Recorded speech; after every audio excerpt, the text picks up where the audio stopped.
What is up, savages and hotties? My name is John Fadule. As a teenager, I walked onto a Division I football team and became its starting quarterback as a true freshman. Basically impossible. What every white American dad wishes their kid did. I'm an online fitness trainer and the author of the novel Daydreams and Nostalgia. Welcome to episode 3 of Fadule World. The plan. Your popular cousin 9 years older than you brings you to a bar with his friends. This dude is the coolest person of all time. This dude is Theo Vaughn and Tim Riggins at the same time. This is the dude who taught you how to play poker in 3rd grade. This is the dude who taught you how to wheel your crush. Taught you how to be funny. Taught you how to be cool. Every word out of this dude's mouth was the freaking New Testament. This is the dude who brings you to a bar with his friends. You could not be more hype. You could not give less of a shit about anything else happening in the world. And what an amazing feeling that is. Your popular cousin 9 years older than you brings you to a bar with his friends. They're generous and hilarious. The women they hang with are absurdly hot. You're with cool people 9 years older than you who are either generous, hilarious, or absurdly hot. Every word out of their mouths is automatically fascinating because these are the 9 years that you're about to live. You're right back in Magic Land when you were 10 years old, watching this cousin ball out at life as a junior in high school, senior in high school, home from college for Thanksgiving and Christmas break. When the funnest week of your entire life, of your entire year, was visiting him at his house, in his domain. He had a driver's license. This is the dude who showed you what life was. This is who you're partying with right now. It feels very similar to being a sophomore in high school when the cool seniors who took a liking to you would bring you to their parties. The stakes are so high, yet you have nothing to lose. Granted, you could do something stupid that ends up on Facebook, but you're not going to do that because these people bring out the best in you. Hot older women bring out the best in you. Your popular cousin 9 years older than you brings out the best in you. You're on cloud freaking 9 right now. Across the room, you see a girl you've had a crush on for 3 years. Painfully smart, mouth-watering physique. Butterflies like you read about. You can't fully breathe, but because you're a savage, because you love life so much, because you're so grateful to be alive, to get a chance to play this miraculous game we were all born into through no doing of our own, because you're such a grateful, loving, chill, fun to be around savage, you let those butterflies and that nervousness fuel you, and you let it bring out the best in you. You're nervous AF, but you rise to the occasion. You have a conversation with her. Taylor Sheridan would script for Alexandra Daddario and Tim Riggins. For those of you who don't know who Taylor Sheridan is, he's the writer of Hell or High Water and Yellowstone. He's the freaking man. Amazing, all-American white male, smoking hot wife, understands life extremely well. Imagine him, magic wand in hand, on a film set, scripting a banger conversation between Alexandra Daddario. Picture her in whatever you find as her hottest role with Tim Riggins. That's a freaking banger 10 to 45 minutes. Life is this freaking good, savages and hotties. We live in a world where Taylor Sheridan is alive, where Alexandra Daddario is alive. Tim Riggins. Thank freaking God for Peter Berg bringing Tim Riggins to life. Freaking hero. If you don't have a popular cousin 9 years older than you, you got Tim Riggins. You got 3 seasons worth of game tape to go back and study. Seasons 1, 2, and 3 of Friday Night Lights. Seasons 4 and 5, you don't need to watch. They get sad. You're inseparable the rest of the night. Rejoice. You're going everywhere together, people watching, having banger moments that you're definitely gonna think about for the next 3 months. The two of you are on fire. The women are complimenting you aggressively, telling the girl to lock you down. There is no greater wingman than a sexually attractive older woman. The hot, older than you, worldly women are complimenting you out loud, telling her to lock you down.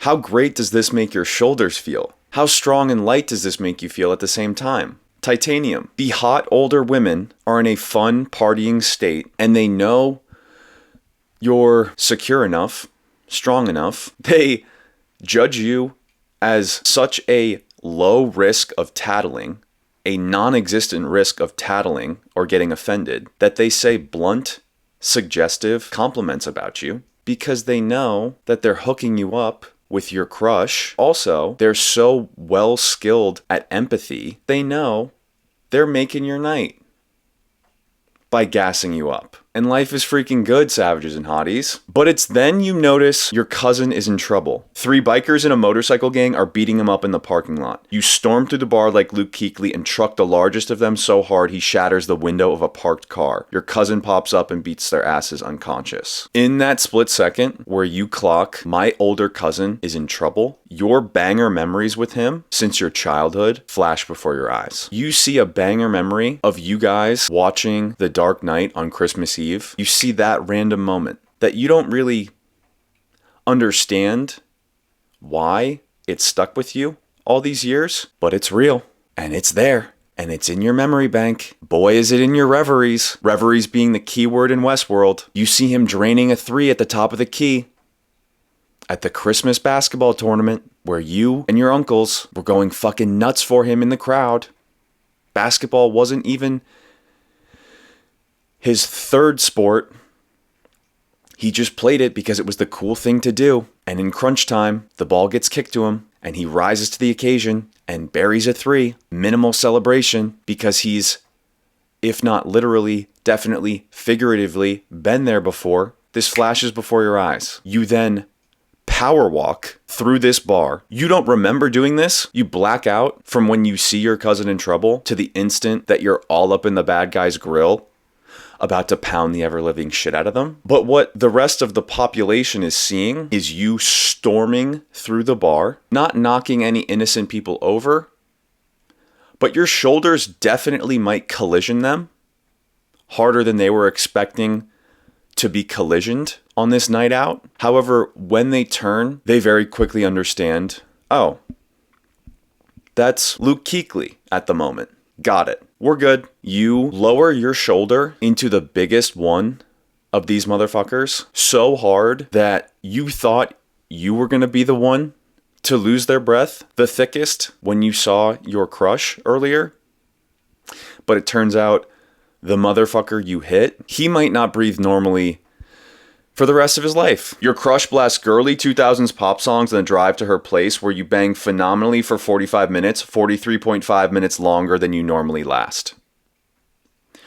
Girly 2000s pop songs, Just a Girl by No Doubt. That song goes stupidly hard. We are blessed to be alive in an era of mankind where that song has already been created for us. If you complain about anything at any time, you're a dumbass fool. Who Knew by Pink is definitely one of those songs. I Kissed a Girl by Katy Perry comes on. You hadn't heard that song in years. Chills run up and down your forearms and shoulders. You bang phenomenally for 45 minutes, 43.5 minutes longer than you usually last. Usually, you go hard and fast, and you do your absolute best to give whomever the young woman is that you're with the time of her life. But you're terrible at sex. You're an East Coast white boy. Sex isn't your thing. But on this night, life blesses you. The universe descends its magical, invisible crystals down upon you, as it does from time to time, and you bang phenomenally for 45 minutes. You didn't know this was even an option. Your crush is thrilled. She thinks you're Achilles. Afterwards, she hugs you like you're a horse that just won the Kentucky Derby. She's euphoric. You're 10 times more euphoric than her. You're freaking shocked.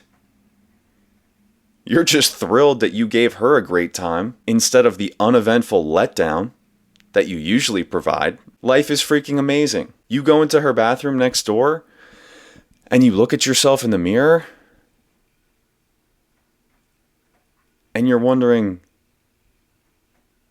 is this really freaking happening?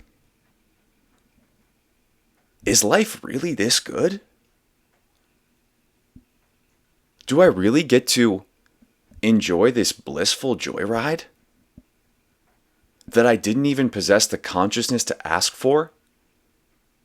I literally just woke up one day in an era of human history where the internet and organized weightlifting and cars have already been invented for me? You stay up until 3 a.m. writing an 8-episode TV show together? You forgot how joyful it is hanging with a girl you don't lose interest in after busting. And if that isn't the realest detail of life, you bust with this crush of yours, with this painfully smart young woman, the mouth-watering physique who stimulates you not just physically, which she certainly does, but also intellectually. Talking to her is fun. Talking to her feels like you're watching a really enjoyable mystery. You could hang with this woman for the rest of your life. What a realization is that? That's what's charging through you as you stay up till 3 a.m. writing an 8-episode TV show together, creating an 8-episode long document you will forever be able to look back on and remember, damn, remember when that magical night, me and my longtime crush, my think about her in the middle of the night crush, stayed up until 3 in the morning writing a TV show together? You wake up in the middle of the night to a text from your cousin. You're the man. And if your 10-year-old self could watch that text come in, if your 10-year-old self could watch a well-done film directed by David Fincher of the night that you just put in, how happy would that perfect, chubby, genuine, innocent motherfucker be? Things that are in: lifting weights, walking. If you want to be lean and muscular year-round, for the rest of your life, you do not need to do cardio at all. If you enjoy cardio, if you like ripping off a badass round of hill sprints, or you enjoy going ham from time to time on battle ropes like you're a white NFL special teamser, God bless you. Go for it. But understand that cardio, which causes massive amounts of anxiety, whether you realize it or not, is not necessary for being lean and muscular and looking and feeling awesome year-round, forever. You don't need to do cardio. You don't need to dread your workout routine. Lifting is fun. Walking is fun. Those are the only means of activity that you need to do to be lean and muscular year-round. Having sleepovers with girls you don't feel the need to wear a condom with. Crushes. Girls who, if you got them pregnant, you wouldn't be upset whatsoever. These girls are the goal. Girls who you find super freaking primally, physically hot, who would also make awesome, wholesome wives. Those two vibes seem contradictory, but very rarely and very awesomely, a woman will come into your life who is both for you.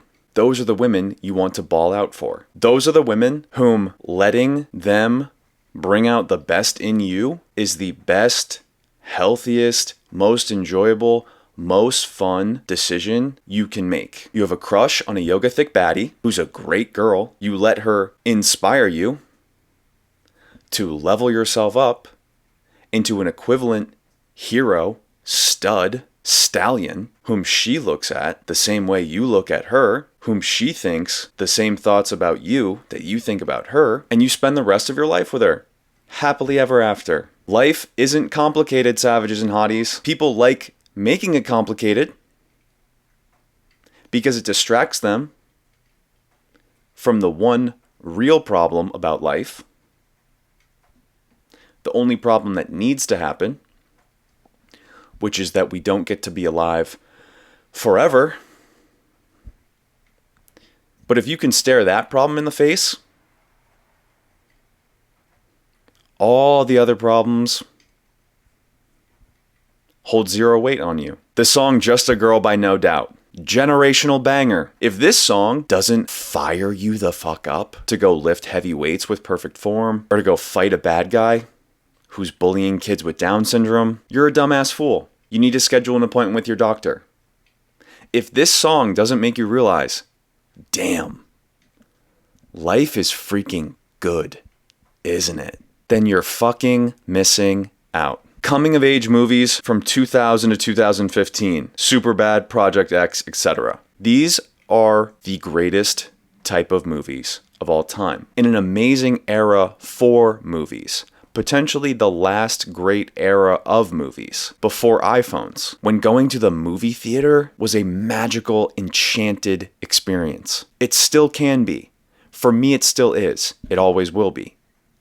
I will always cherish and protect the experience of going to a movie theater and seeing a movie in person. These movies came out during a time before the unlimited distractions of social media, specifically Instagram and TikTok, the dumbass social media apps that prey on 8th graders and adults who have the attention span of 8th graders. These movies came out when the world was dialed into movies. And boy, did these movies hit. Amazing news, you can rewatch these generational bangers and enjoy the absolute Christ out of them. Underselling and over-delivering. Underselling and over-delivering is freaking heroic. It's the best way to live. Undersell. I'm the freaking man.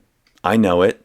I don't need to broadcast it. I have banger value to offer. And when it comes time to offer said value or deliver said results for people, I'm going to rise to the occasion and over-deliver. I'm going to be the hero who leaves people low-key shocked at how well I just treated them. The goal is to treat people so well that they're wondering, what's the catch? The hero makes sure that whoever goes into business with him or whoever cuts a deal with him, the hero ensures that the other parties benefit more from it than he does. Saquon Barkley.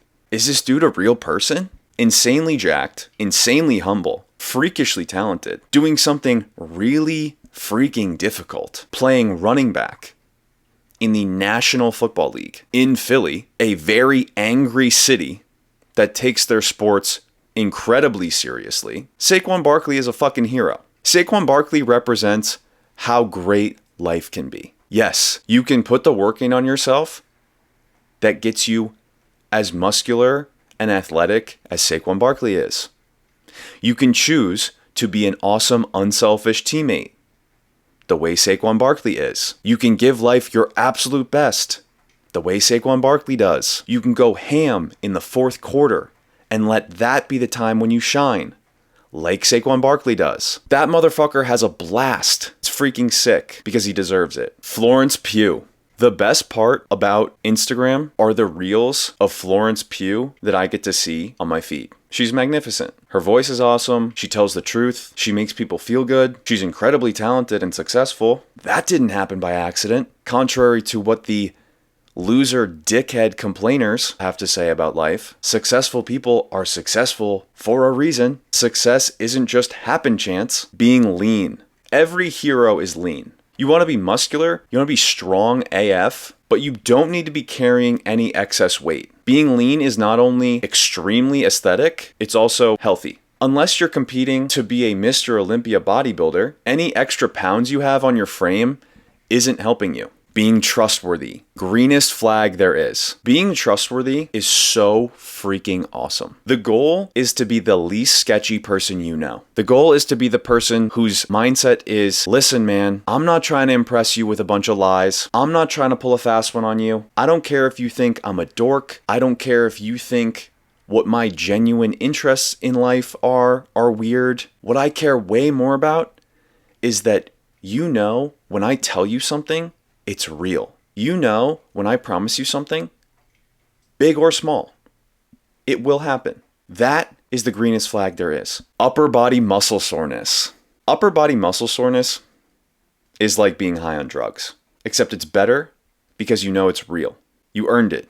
You didn't just take a pill or slurp sketchy juice and change your emotional state that way. Shoulders and back and traps all jacked, arms feeling good. Upper body muscle soreness is unreal. And if you disagree, you're a moron. Girls who take their physical health seriously, freaking hot. Very attractive quality, both in the short term and the long term. Both in girls that definitely pique your interest in terms of banging, but also girls who pique your interest in terms of making them your wife. Girls who never overreact. Calming girls are hot. Chill girls are hot. No one wants to be around a person who reminds them of being scolded as a child in school. So, if you want to be wanted, if you want your value to skyrocket, if you want people to enjoy being around you, savages and hotties, how about being the person who doesn't overreact? How about being the person who no one else ever feels like they're in trouble around? Hey, there's a concept that works. 20 million other white rappers emerge. Girls who never overreact are so freaking in, and it is our duty as males to protect those girls because they're national freaking treasures. Staying in on Thursday nights to watch movies with your boys. Thursdays aren't for sending it. They're for lifting weights with your boys, then crushing movies with your boys. Dark Knight, Interstellar, bang out 3 episodes of True Detective Season 1. Not the worst idea in the world to have a sober sleepover with your crush afterwards. I'm not going to put ideas in your head, but there are worse ways to spend one of your amazing nights on this phenomenal planet, the only planet that works, on this magical joyride that life is. There are worse nights to put in than lifting weights with your boys, preferably at a gym that plays Future and Kesha. Not going to be pissed if the song Pills and Potions comes on by Nicki Minaj. Certainly not going to be pissed if Wake Me Up by Avicii comes banging through the loudspeakers. That's not a song that's going to make me pull less weight on seated plate-loaded isometric rows. There are worse nights to put in the bank than lifting weights with your boys, protein-dense feast, banger film or TV show, sleepover with your crush. Is life that good? Yes. Freaking yes. Playing Future at after parties, Codeine Crazy, Wait For You, etc. Playing melodic Future at after parties. I'm going to use after parties as a code name for the extracurricular activities that tend to transpire at after parties. You can use your awesome, creative East Coast white boy imagination to fill in what those blanks are. Playing Future at after parties is a downright religious experience. Codeine Crazy, Wait For You, I Won from 2014, Used to This, Drippin'. These songs are freaking amazing. They put everyone at ease. They also lift everyone up. They make everyone's shoulders feel good. They're freaking magic. Things that are out. Being mean to girls. Being mean to girls is the most criminally horrible fucking look of all time. All you're doing is loudly communicating girls don't like you, and you're fucking bitter about it. That's all you're saying. When you make fun of Jenny, or when you call Michelle dumb, or when you gossip behind Elizabeth's back about how bad she was in the sack, all you're doing is communicating how crappy of a guy you are. You're raising your hand in the air, you're shooting up a bright red flare, telling everyone in your speaking vicinity, I'm Draco Malfoy. I'm one of the douchebags that Batman beats up. Oh, the hero of the movie? No, that's not me. I'm too busy being mean to girls, being passive-aggressive. Toxic, nothing more uncomfortable than a passive-aggressive male. Yikes, nothing good happens around these motherfuckers. Gossip, jealousy, sourpuss negativity. You know who isn't passive-aggressive? Dalton from Roadhouse. You know who isn't passive-aggressive? James Bond, Tim Riggins, Rust Cole, Batman. Things that are out. Issuing backhanded compliments. Nothing bitchier than that. Do you think you're scoring? Do you think whatever sentence you're casting into the air is landing and winning and doing good for you? All you're doing is announcing, I'm jealous, and I don't have the balls to say it outright. Is that how you're trying to go through this life? Do you not realize it's a golden joyride? That there's more than enough good to go around for everyone? That despite what the screw-tight, cynical adults who brainwashed you as a child might say about the world, in truth, the universe is a place of glorious abundance? Backhanded compliments are for twisted pussies. Jerking off while the sun is up. Psychotic. Hey man, the sun is up. Have some respect. Why are you doing this to yourself? Why are you shucking away your life force at 3 p.m.? You got better things to do. You could be lifting weights with your boys. You could be putting time in on your secret passion project, the thing you daydream about when you're sober. You could be watching an episode of True Detective Season 1. That would be a great use of your time. You could be watching a banger documentary, downloading awesome, precious, valuable, real information about life, enhancing your worldly experience. That would be pretty freaking cool, rather than jerking off midday like an ungrateful, horny, dumbass chimpanzee, complaining about the logistics of parties/weddings. Hey, you ungrateful piece of shit. You got invited to a party. You got invited to a wedding, an awesome event that someone put an incredible amount of time into. A day, a weekend that is very, very important to them. Show up, have a good time, make the event as good of a time as you can for as many other people as you can. Be happy, spread joy. Don't be an uptight, too cool for school, Squidward-ass little bitch. Consider the alternative. You could be not here. You could have never been born. Yet you were, by some incomprehensible miracle that you had nothing to do with. You're at a wedding. You're at a party. There's an aux cord. There's a dance floor. You're surrounded by people that if you get over your fear of social judgment, you can converse with. It's really not that hard to have a good time. All it takes is unfucking your mind. Being pessimistic. No honor in being pessimistic. It's a safe defense mechanism. It's taught to children by cynical, screw-tight, scared adults. Being pessimistic is fucking cowardly. Stiff-arm those bitches out of your life and proceed goldenly to what lights you up. Things that are out. Vocal fry. Not much is sadder, more disappointing, more cringe than a young man or young woman who is faking their voice, practicing vocal fry, using the same dumb bro choice of words. It's sad. It's hiding in plain sight. It's, I'm gonna bend my voice to conform with the status quo because I'm so afraid of being teased for being my own individual person. It's, they can't make fun of me if I copy everyone else. Treating customer service employees badly.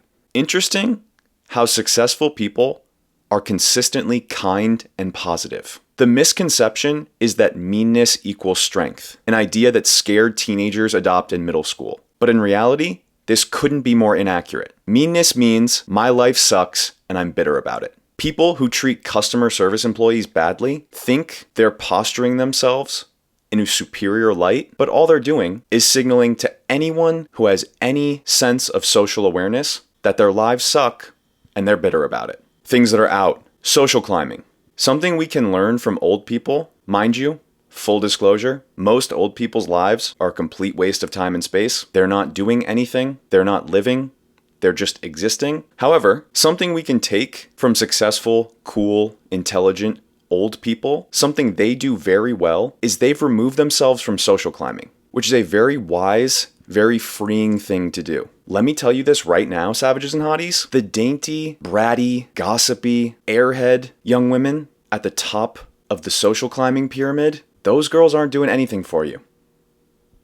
Their bodies aren't good. Their only skill sets are gossiping and buying expensive clothes. They're not wife material. If you're an East Coast white boy, you know exactly what I'm talking about. There are an abundance of amazing women out there. Do not pigeonhole yourself to a certain select group of women categorized by their social status. That's fucking dumb. Things that are out. Screenshotting Hinge conversations and leaking them for attention. I'm personally not on dating apps, but every time I see a leaked Hinge screenshotted conversation posted online, whoever's posting it might think they're winning, might think they're flexing, but all they're actually doing is signaling, I'm desperate. I haven't been here before. I'm not used to this. I don't usually get attention from women. I don't usually get messages from women. So on the rare occurrence that it does happen, I'm going to manipulate the conversation so that it looks like an impressive screenshot on my behalf and then post it online. That's really fucking desperate. That's a really fucking bad look. Things that are out, letting your life pass by without doing the things you know you want to do deep down. Do not let your life pass you by living for the approval of people who will not be at your funeral and who will complain about the logistics at your wedding. As you've probably seen so far in your life, savages and hotties, people come and go. The people you thought you were extremely forever close with, it's shocking how fast these relationships disappear. Call it tragic, call it horrible. It is what it is. Therefore, make sure you do not let peer pressure trick you into letting your life pass you by without doing the things you know you want to do deep down. You do not want to turn 90 years old one day wishing you could go back in time and make things right. So whatever it is you know you want to do, fucking go for it. Go hard, live consciously, make your 15-year-old self proud.